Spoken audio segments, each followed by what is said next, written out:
みんな、ヤッホーなのだ。動画のナビゲーター、ずんだもんなのだ。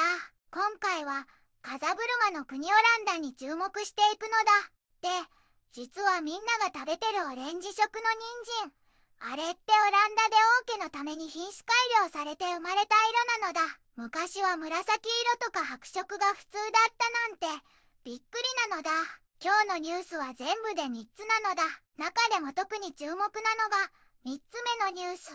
欧州議会議員、航空旅客の権利制限案に反発。なのだ。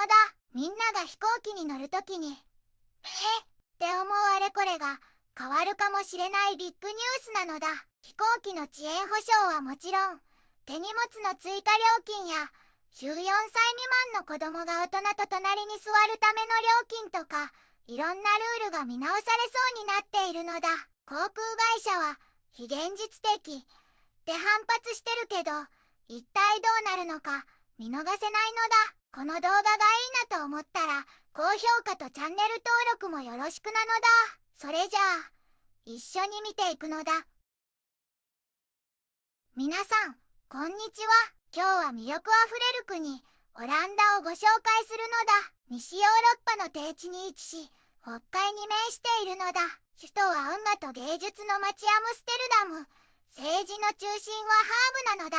17世紀の黄金時代には海洋貿易で世界をリードし、現在は立憲君主制をとっているのだよ。人口は約1750万人。チューリップやチーズで有名な農業国であり、高い技術力で世界の食料供給を支えているのだ。また、ロッテルダム港を擁する物流大国でもあるのだよ。風車、運河、自転車が象徴的で、ゴッホやフェルメールといった巨匠を生んだ芸術文化も豊かなのだ。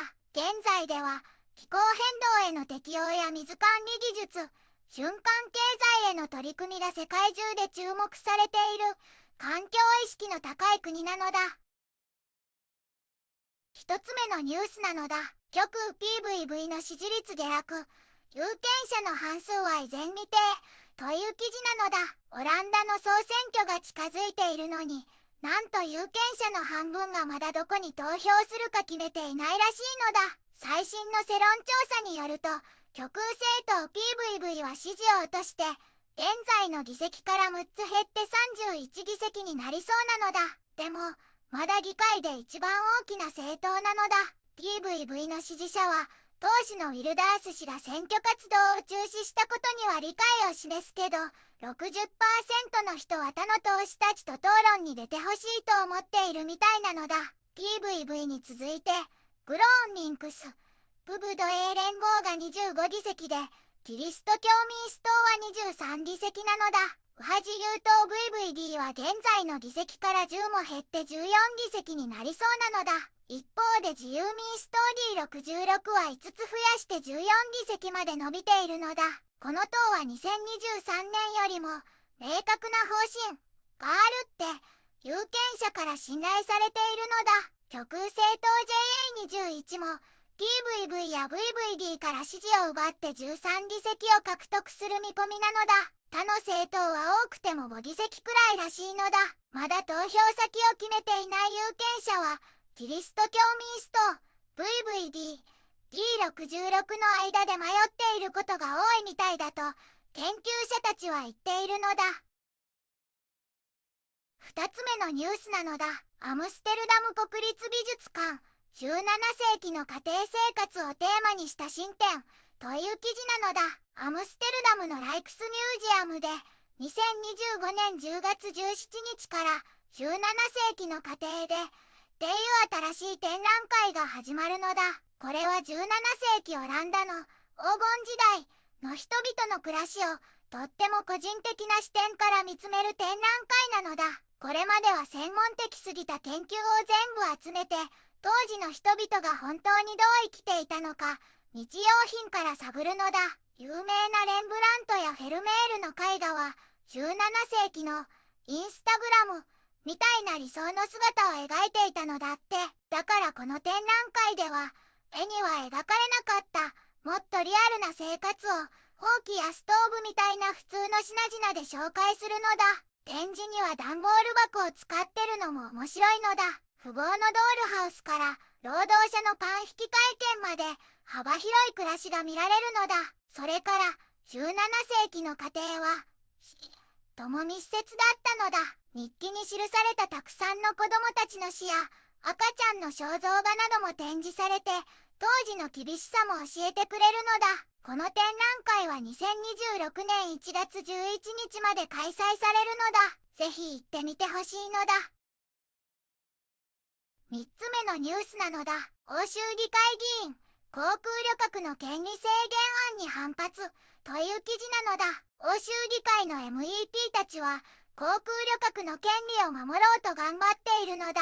EU 大臣が飛行機の遅延保障基準を緩和しようとしたのに対し、MEP は今までの3時間以上の遅延で保証されるルールを維持すべきだと強く主張しているのだ。保証額は距離に応じて300ユーロから600ユーロになるのだ。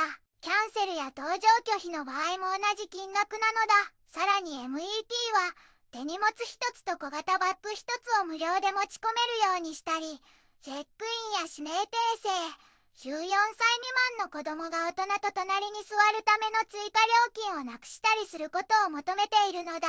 紙の搭乗券も引き続き提供すべきだと言っているのだ。自然災害や戦争など不可抗力の場合は保証対象外なのだ。でも、航空会社スタッフのストライキは保証対象にすべきだと考えているのだ。搭乗を拒否された場合は、すぐに保証すべきで、手続きももっと簡単にするべきなのだ。これに対し、航空業界は、非現実的だと反発しているのだ。無料の手荷物は運賃を上げてしまうと訴えているのだ。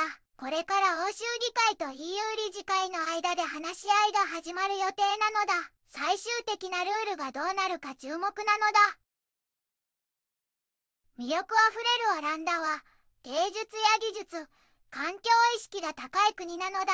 総選挙は未定票が多く今後の政治が注目されるし、EU の航空旅客の権利問題でも議論の中心なのだ。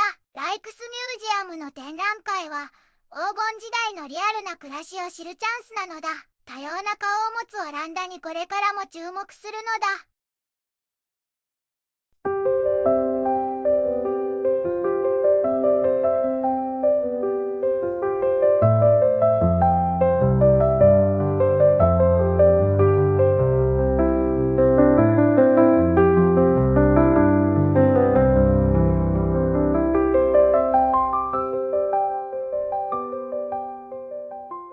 こんにちはなのだ。この番組では世界のあまり知られていない国や地域からちょっと不思議でちょっと感動するニュースをお届けするのだ。日本ではあまり話題にならないけど、世界には僕たちが知らないままの出来事や優しさや驚きに満ちた物語がたくさんあるのだよ。テレビでもネットでもあまり見かけないけれど本当はもっと伝えられるべき小さな世界の声、そんな声を僕と一緒に見つけに行くのだ。さあ、一緒に知られざる世界の旅を始めるのだ。